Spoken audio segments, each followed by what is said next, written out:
Welcome to another episode of Talking That Talk Official Podcast. I am your host, Juice, aka No Ordinary Brother. All right, what's good, world? Welcome back to your favorite show. I go by the name of King Exodus. As always, make sure you share the live, share the video. If you're tapping in for the very first time, welcome home. Welcome to your favorite show. Make sure you subscribe to that YouTube channel, Talking That Talk Official Podcast. All righty.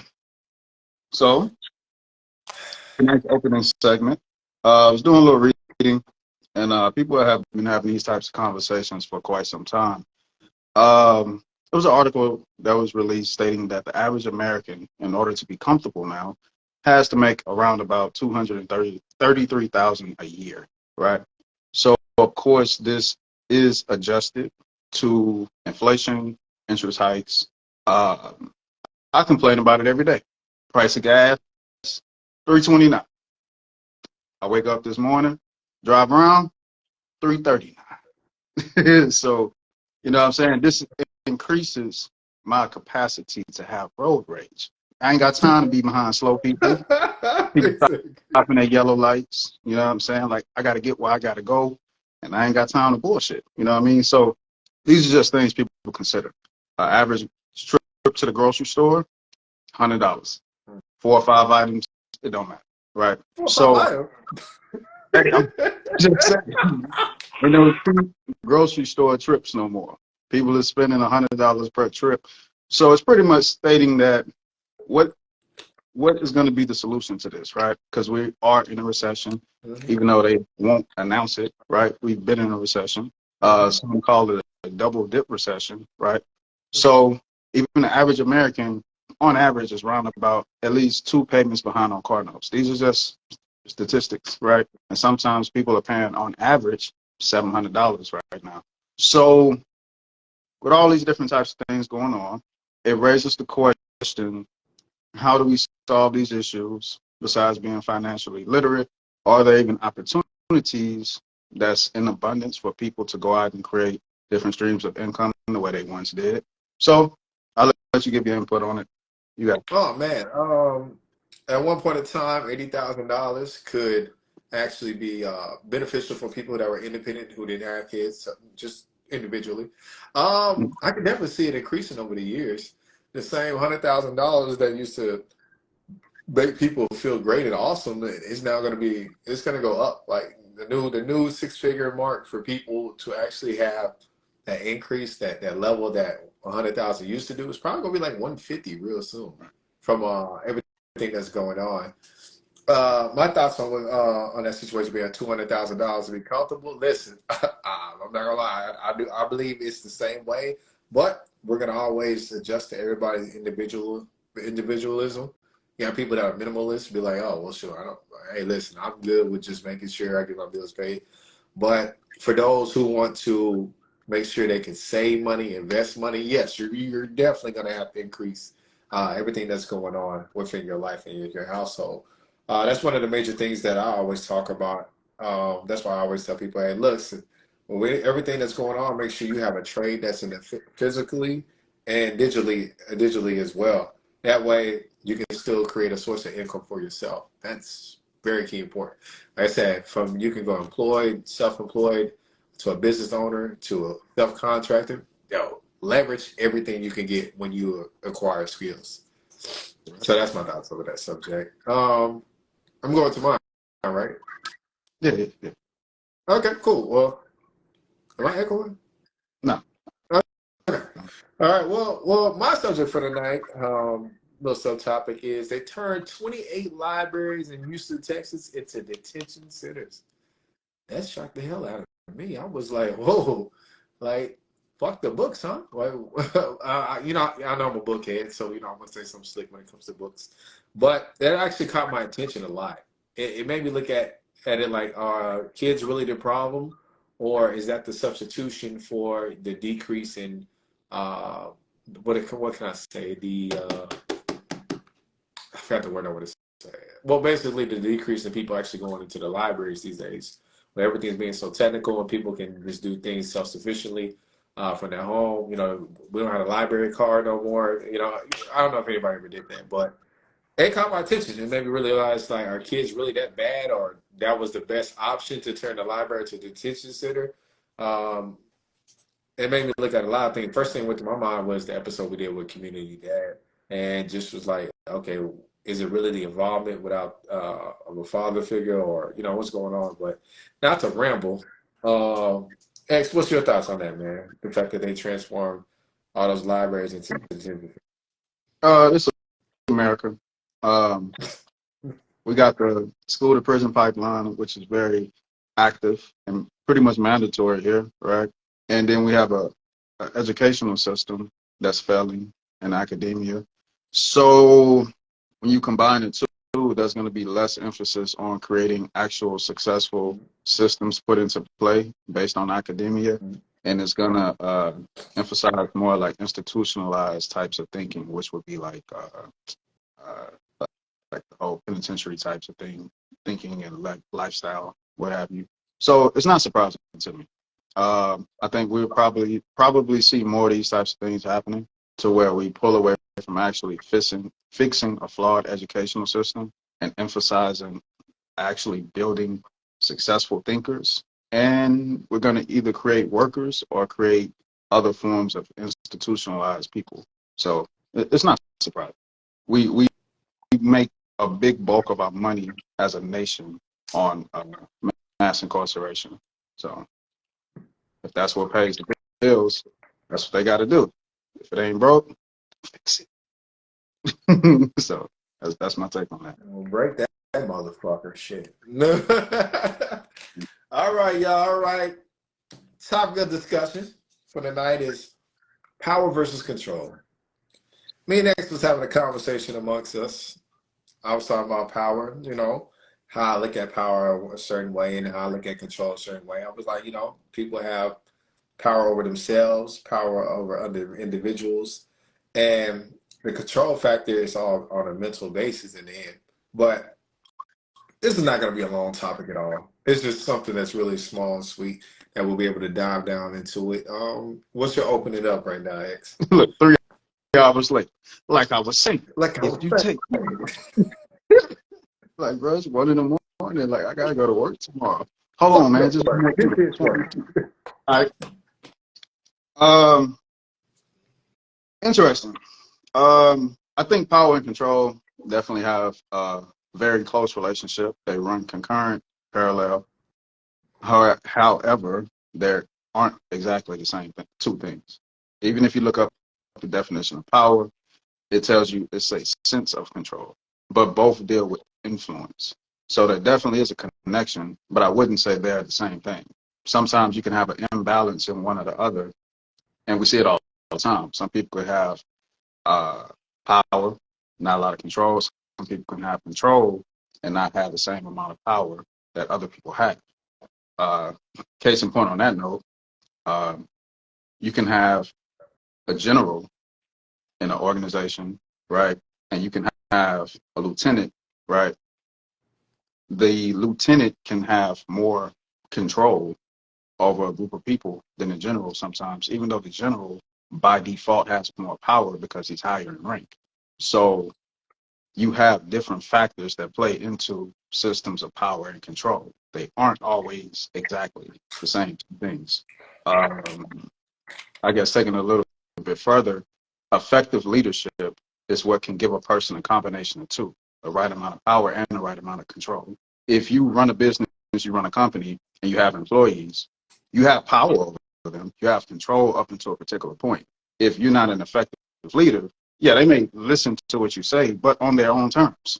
You know what I'm saying? They can do the job, but how impactful are they going to do it?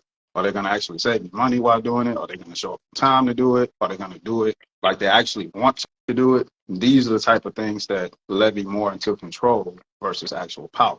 Control would be, hey, the people that you have power over actually do things the way you want them to do it, which would be more effective. So effective leadership is always the key.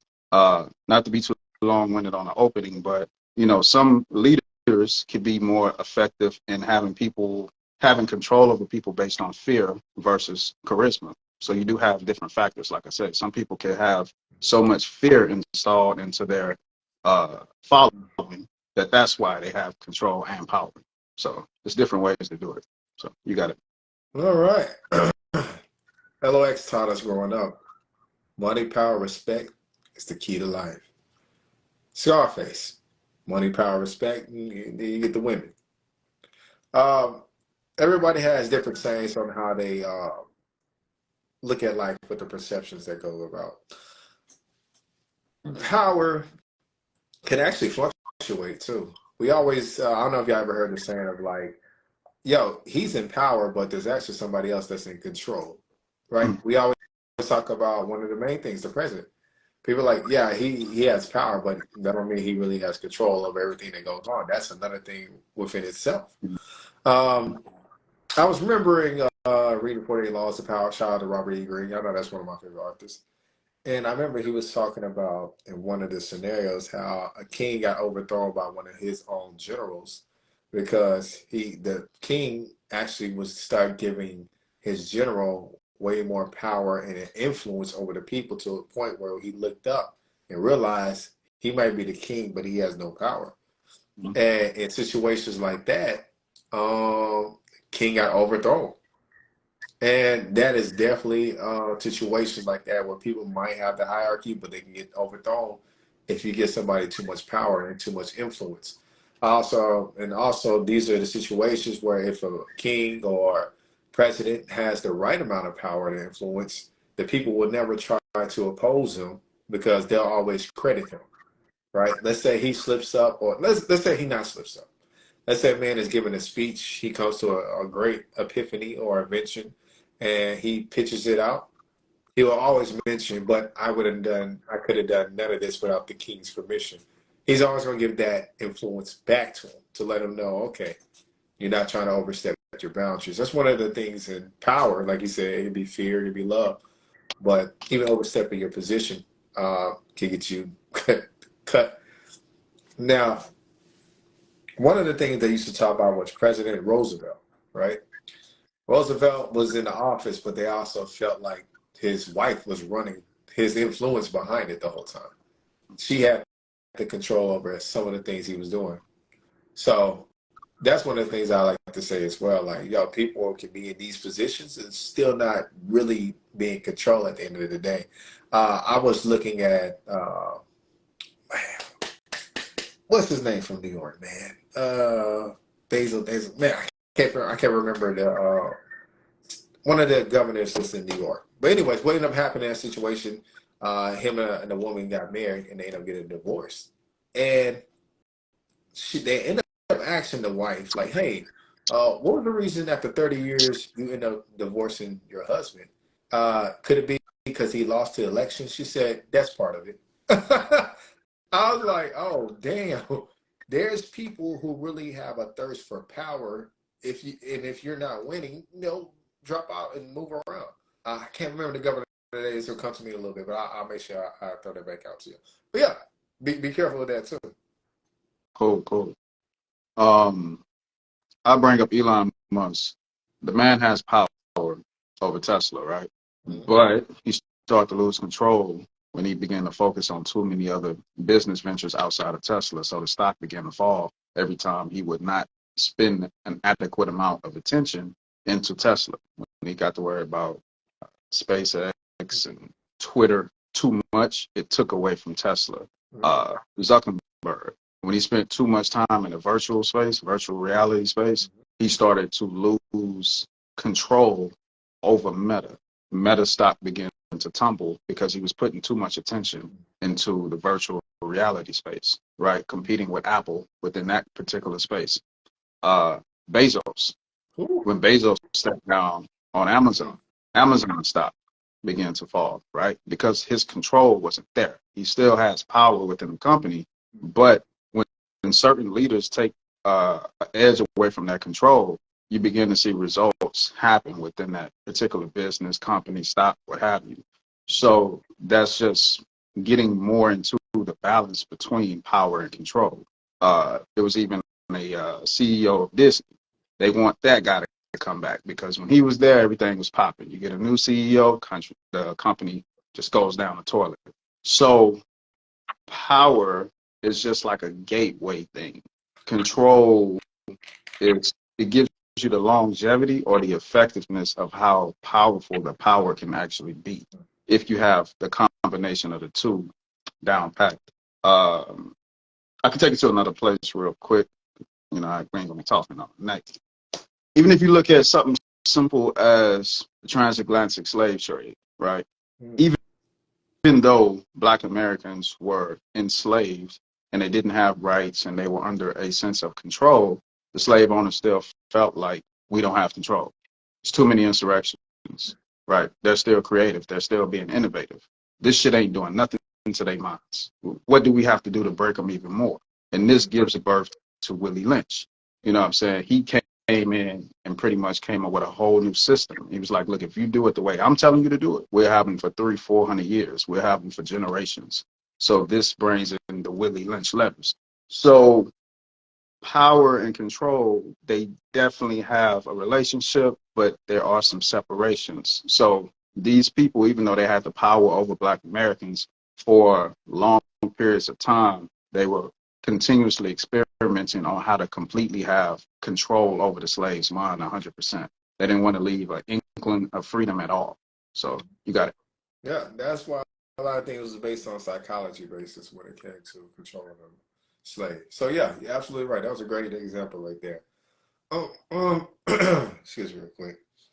There's always a saying when it comes to individuals, right?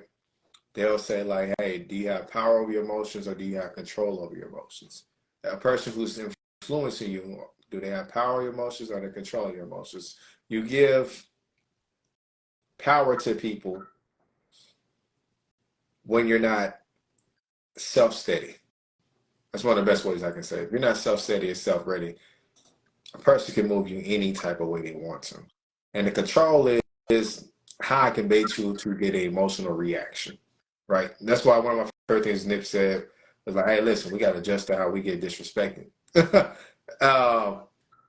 To this day, a lot of people will never learn how to adjust to disrespect. Um, I'm in a different world. I'm in a completely different world. One way you would handle disrespect is sometimes you get physical. In this world, you get disrespected, it's best just to beat them out and more on a how can you say, a competence level, or shoot, some of them will take something from them on a slick end, whether it's like a how can you say it, influence over another person. They'll manipulate their own people. Like it's crazy, like how some of these games work with other people when it comes to that self control and power. But a person can see if you're power driven, they can really take control of you. That's the situation where I'm feeling like or power can be there and they can see it within your eyes. Then they'll take control of the situation of knowing how to manipulate you in order for you to get what you want or they get what they want in return. That's why it's a dangerous game. I know at one point when it came for me being in a ranking system, I always wanted to say so. Say so is definitely some type of control and some type of power. If a person knows that, they're willing to put you to whatever task for you to earn your stripes or do anything for it, right? Some of the things that you'll see right now is in relationships. Sometimes some man get up to you, baby, and listen, I want to get married. Then, well, when we gonna get married? Well, listen, we're gonna get married, when my finances get up. We're gonna get married soon, all right? And people leverage different things for you once they know what it is you want in the end. So you're giving them control over the situation, or you're giving them power over the situation. Like I said, the person who really has power is the one who can walk away. So I always keep that in mind at the same time. Okay. Um, when people talk about BlackRock, Vanguard, the banking system, index funds, right? These people that, you know, are involved into these types of things, they don't rely so much on power and think they automatically have the control.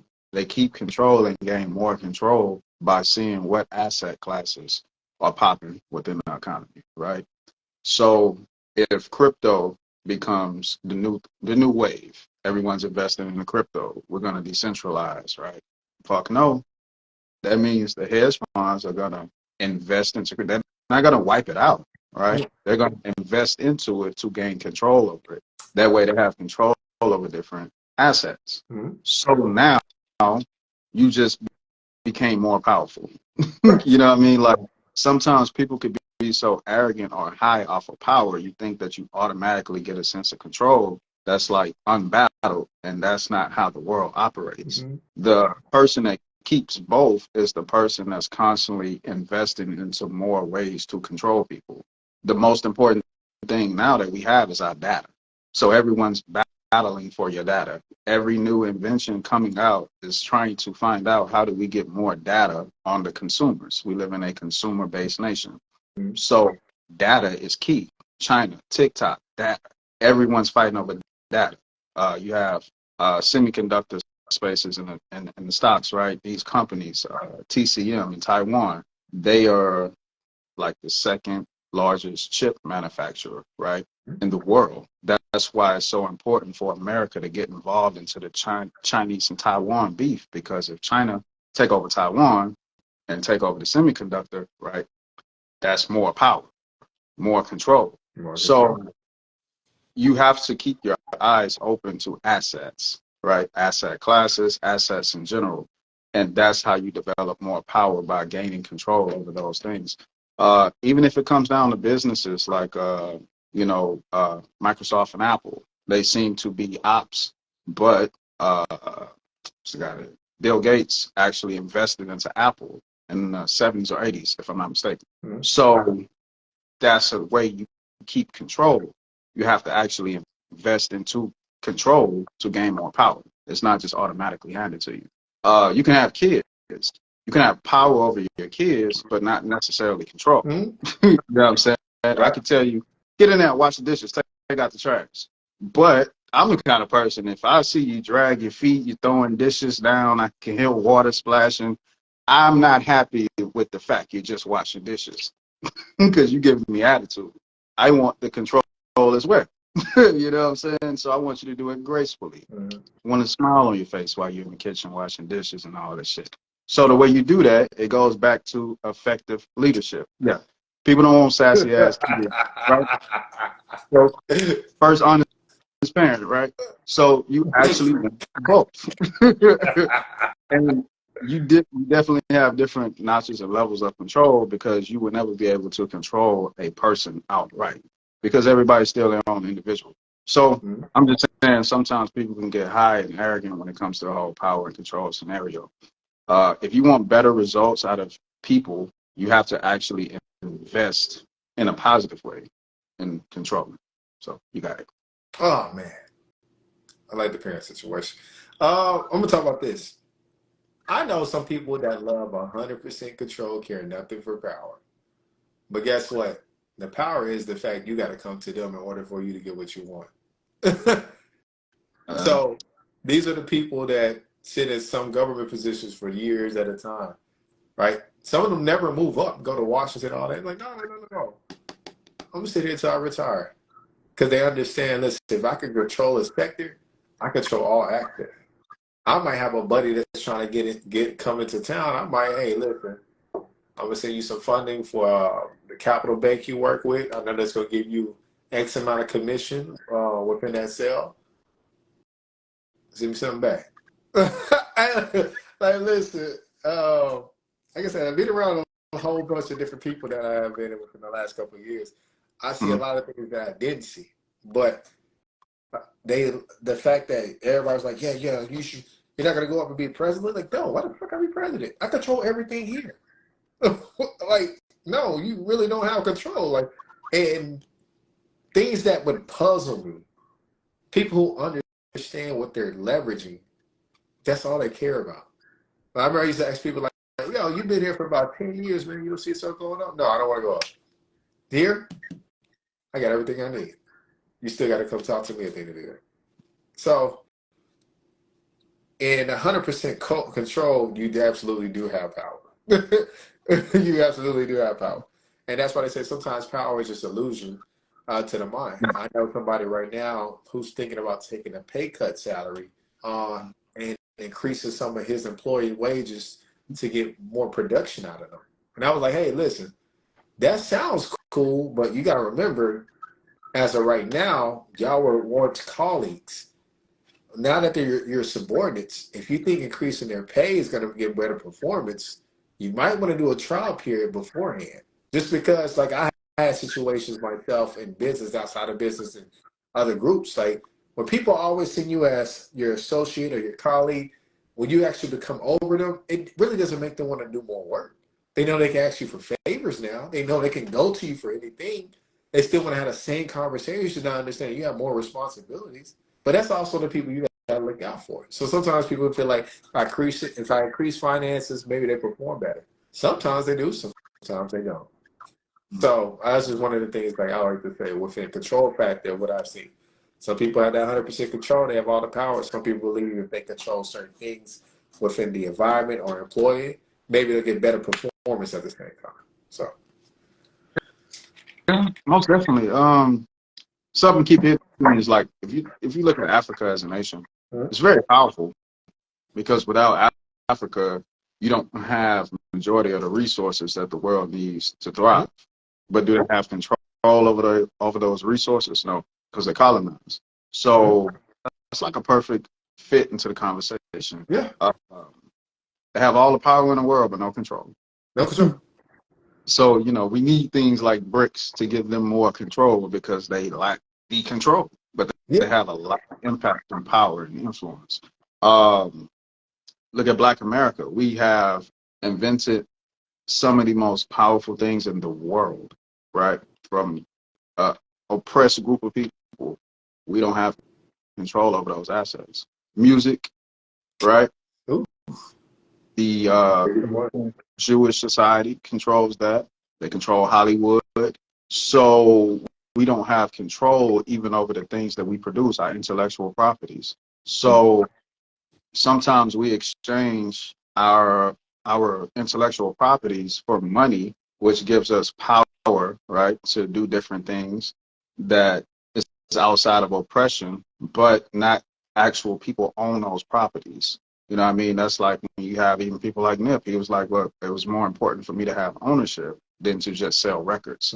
Those were my metrics. So power and control is going to be subjective to certain people based on what they actually have a focal point on or a view of, right? Another point I could bring up is even if you look at politics, you have politics on a level to where you can have the president. They can't create new laws, but they could pass bills. They could make executive orders, right? Which can have an impact. They can appoint certain people within the Supreme Court seats, what have you. But the power and control is limited because then you have state laws that kind of debunks a lot of the national things that takes place. And then that's when people could take their court cases maybe to the Supreme Courts for extra hearings, what have you. So it's just power is very interesting if you look at it. And I can't remember this war general's name, Cortez or something like that. I can't think of his name, but he had the power to lead his people to a different landmass. I probably got to think about these things a little bit more before I talk to y'all about them. So I can give you. I messed up earlier, bro. Yeah. I was talking about from New York. So, but the story is he took his soldiers. They was going to invade a different landmass. They was going to take some gold, shut that shit down. So they pull up, they deep, and his army realizes that they're completely outnumbered. These people knew they was coming, so he started losing his power and control, right? Well, he never lost his power, but he was losing his control over his army because mentally they was defeated, so he didn't have control. So what he did was he burnt all their ships. So once they realized, fuck this, it's too many of them, we finna get killed, we finna leave, retreat, he said, no, ain't nowhere to go. I already burnt them ships. Wait, so it's either, Alexander the Great. huh? It's not Alexander the Great. Bernie said the only way we get off this land is if we take those ships. Possibly, Yeah, okay. right. Like, We kill them or take their shit, or they kill us, and that's it. So within that strategic move, he gained control. He didn't just have power over his army, but he regained control mentally over them. So that gave them that extra boost and push to where they wiped them boys out, took their goal. So he had to be creative, think ahead in order to maintain control. It's just like, we say like, ladies, fellas, anybody could get into a relationship, possibly, even get married, but can you sustain that relationship or that family marriage, what have you? That's when you're going to have to balance out power and control. And I guess since I went there, I opened that door, we can go into like seduction and femininity, to where a lot of times we quote unquote, we say it's a man's world, men rule it, blah, blah, blah, blah, blah. But behind a lot of strong men, it's a woman, like you brought up earlier with Eisenhower, I believe. That's I don't know. about Roosevelt. I think it was President Nixon, though, at the end of the Right. day. I think it was Nixon's wife. So, yeah. So behind a lot of powerful men, there's always a feminine presence that has some sense of control over that powerful man. So we have to be careful about how we view power. There's always a source of power behind the surface level of what we think is actually in power.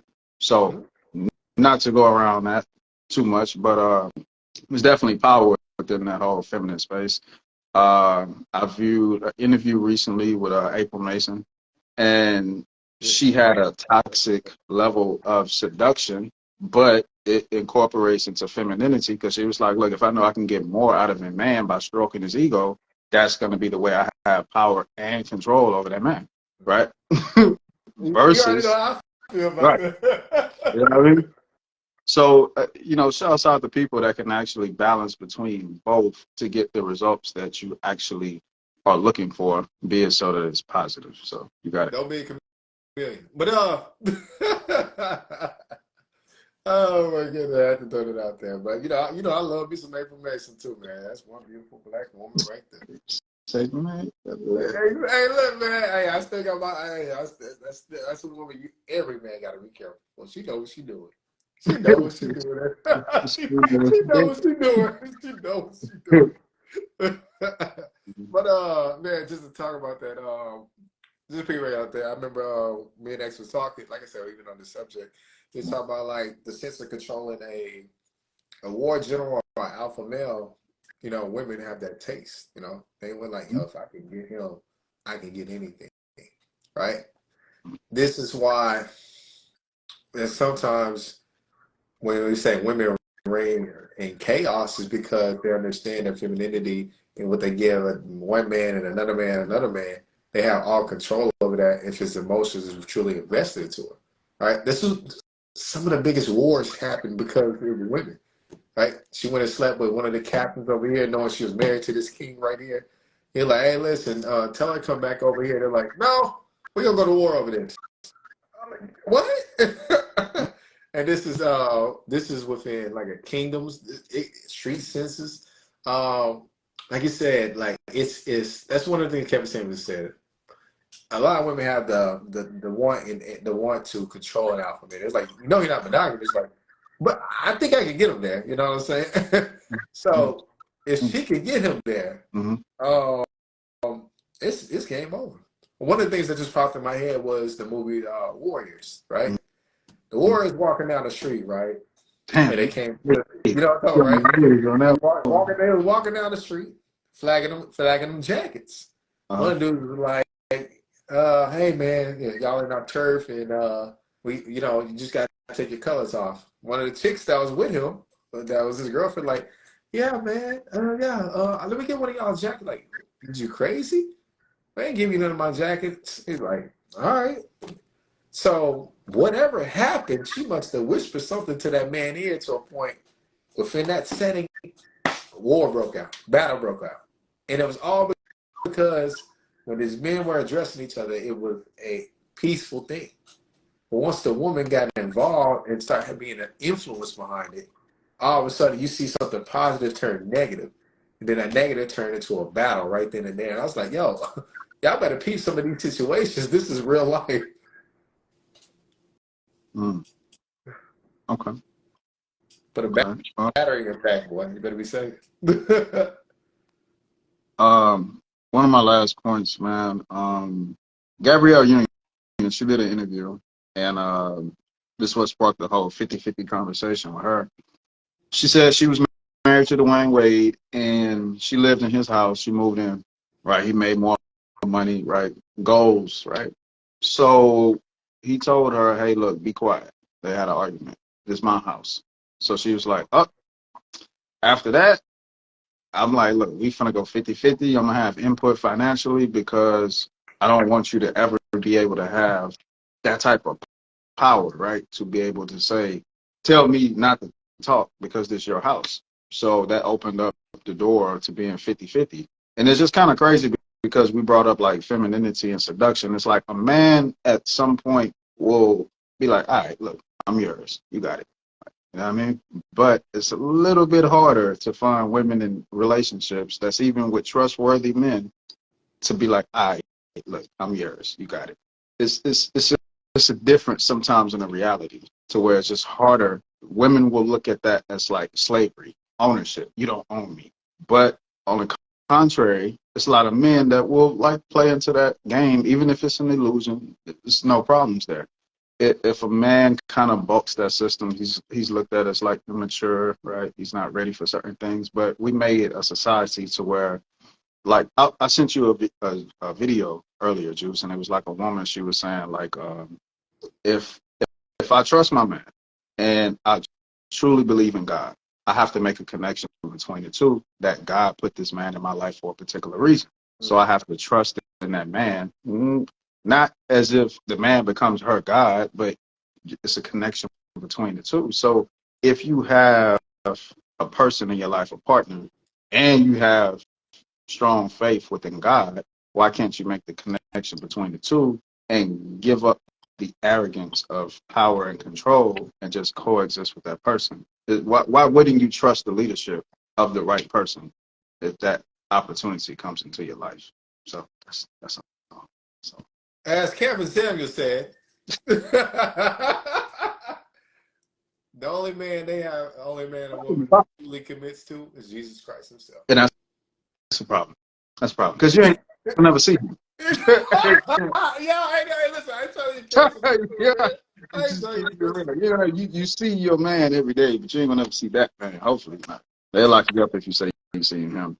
But yeah, that's definitely real. Like, No, no, it is because, like I said, I remember some. I said there's certain things I remember what he said like off the back, but yeah, that's one of the biggest things. It's like you can submit to God, you can submit to Jesus, but you can't submit to your man. Yet he's the first creation of a human being. I was like, I said it's interesting on that, but man, that was some good stuff you just said right there, man. I'd also say whew, how would I go with that? Be able to balance out things that go on in your life. One thing I know about myself, I'm very, I'm both. I'm very power and control driven. That's because I look at myself at a different level when I aspire to be. But I understand, like I said, if I give so much energy into it, I can be manipulated at any time because a person knows what you're after now. As I always say, like, listen, it's good to keep some conversations to yourself, but it's also good to share it with other people because some people put you in better positions when it comes to this, right? It, it's like you don't want nobody to be able to dangle a carrot in front of you. And that's one of the most craziest things you ever can do. When I see a carrot being dangled in front of me, I completely stop talking to that person, to that individual, because now they understand what you're after. If y'all know what the dangling carrot is if you ever seen a carrot over the donkey and he's chasing that carrot the whole time, thinking he's getting closer, but really we're just using them to travel. That's how your boss rides you for you to get work production. Sits on your back and hey, listen, you want that raise? Hey, it's coming, it's coming. But nah, so I mean, I'm pretty much finished with the subject right here, brother. yeah, for sure, for sure. Yeah, like I want to kind of change the connotation of control and power. Sometimes we have negative relationships, traumatic experiences with these words, so you automatically think it's a bad thing. Like I say, trusted leadership is very critical because you're putting power and control in the right hands. So sometimes within this modern society, I think people have so much of a lack of a power that they're not willing to give up any senses of power that they come in contact with. If we talk about the lopsided relationship between like fathers and mothers having impacts within society, it's going to take both parties to give up power to come to a common ground so that we can fix society. But if one is above the other, either way you want to flip it, there's always going to be an imbalance of power. If you have matrilineal and patrilineal systems, and they always seem to go head to head, man versus woman, who's going to have power, then you're never really going to have family and society. So it's always going to come to a compromise of power in order for us to control society in a positive way. So we just got to change the relationship with these words. We have to have effective leadership. Sometimes people talk about what they would and wouldn't do and never had power. And then when they get just a little pay increase, a little extra title to their name, all of a sudden they menace. They didn't have friends on the job for their whole life, and now they got a little extra title that's temporary. It's not even official. They going at it with their friends. You know, you just went to this person cookout, but now it's like fuck them at work because you got a little bit of sense of power. So we have to be honest. As human beings, we all want power. You know, I don't trust the modest person. It's like, oh, I don't care about that. I just love everyone. Hey, kick his ass, man. I can't trust you. Everybody wants some power. It's my favorite TV show, man. Power actually shows a lot of these dynamics on so many different levels. But I will say, the more power that you want, be wary of that, because heavy is the head that wear the crown. Everybody wants power and control until shit goes left. When it comes time to take actions that's inconveniencing, whether you got to stay up late, you lose freedom to do whatever you want to do. Things become a little bit more harder than what you thought. Criticism is influencing like at a higher rate. Now people don't want the power and control no more. So you got to be careful what you ask for. So that's why you have certain people that thrive at different positions, because they can handle the pressure that you can't handle. But it's easier for us to just point fingers at the bottom levels of hierarchy and just, blame the people at the top. So, it's just like, everybody black, just like, I hate white people and white supremacy, this. But let's just say, this whole thing flips. Are you going to be ready to do everything that these people do? I don't think so. You're going to build institutions and educational systems and all that. So you have to be careful what you ask for. So power and control is something that you should work for. Keep it within a positive environment space, and do your thing. My last example of power and control, you have like Malcolm X, Elijah Muhammad. Uh, Elijah Muhammad definitely had more power in one space because he controlled the organization. He had his own import export markets, schools, what have you, everything. Malcolm didn't really have that type of power, but he was more influential around the world. More people know the name Malcolm X versus Elijah Muhammad, even though Elijah Muhammad actually had more power and control. You know what I'm saying? Malcolm didn't really have that much control, but he had a great deal of power. So it's just different dynamics. You got to be careful what you fall in love with.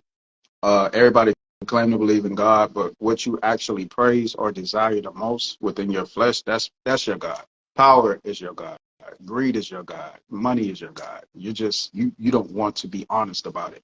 So that's all, man. I'm gonna shut up. So Listen, we'll go back to politics. Listen, there's a lot of guys I like there. You know what I'm saying? But listen, on the positive note, like he was saying, is know when to give other people power at times. You can't duplicate leaders unless you give them you start putting people in positions where they have a little control over what needs to be done. I talk about it all the time when it came to developing certain leaders or getting people to break out of their shell.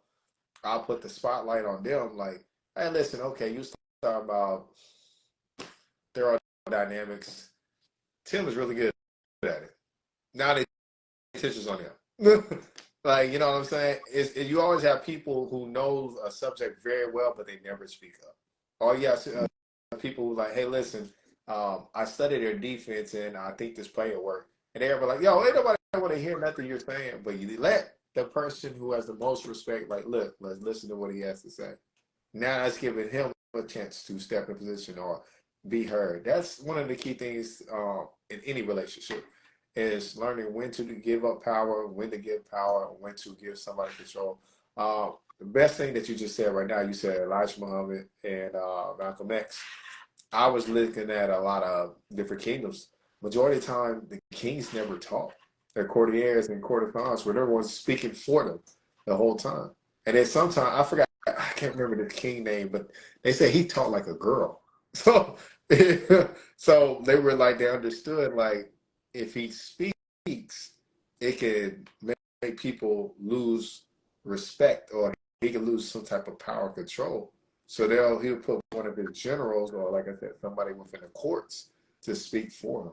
This is when mastering time is one of the another thing that you have to be able to do when it comes to power control. Is understanding when to step in position. It's a lot of times where, I don't know about y'all, been in a situation where the manager might have left, and you're like, all right, bro, what do we do? Somebody has to step in position. So be willing to accept challenges in order to raise your charisma and your influence. That's how you get things done. You got to be able to accept it, do it, get it going. Yes, sir. Yes, sir. All right, man. I ain't lying tonight, man. That was my last point. I think we did our job. You got something else you want to add? Man, nah, man. I just want to add, I need a good night's sleep. That's what I want to add. I need a good night's sleep. Look, this is what I'm going to add to y'all. Let me tell y'all something crazy that happened to me today. I told X about it this morning. Man, listen, man, I had power and control over that situation, but I failed. I failed at the end of the day. Amazon had lost my package, y'all, and I got this email saying, "Hey, listen, you can request for a refund for your for the boxes that are not there because they're lost and they're delivered. Hey, it's free." I told myself, you know what, tomorrow morning I'm gonna give them a call. I'm running late, about to run out the door. I said, you know, I'm gonna call these people when I get to my car. And then I opened my door, the Amazon package there. I could have had, listen, y'all, I had all the power and control to have me a free delivery. Hey, look, I'm still mad at myself for that. I'm still mad at myself for that. I was like, oh, that's like $60. That was a date right there. Maybe 80, $60 or $80. You know, yeah, that was a date. Nice little date. I would see what you be doing. Yeah, I can do that. Never got it. Oh my goodness, man. Yeah. For sure, man. We appreciate y'all time. Make sure you tap in. Make sure you comment. We like feedback. Make sure you share the live, share the video, tap into the YouTube, Talking and Talk Official Podcast. We got the link in both of our bios. Up top, we got No Ordinary Brother. I go by the name of King Exodus. It's a little, a little off, but yo, if y'all want to be a part of the show, you want to come up with your own interview, what have you, feel free to DM us, message us, what have you. We just want to continue to build a platform, open up the floor to more people. So thank you for watching. Tap in. We'll be back on here again this week. And we out, man. All right, y'all.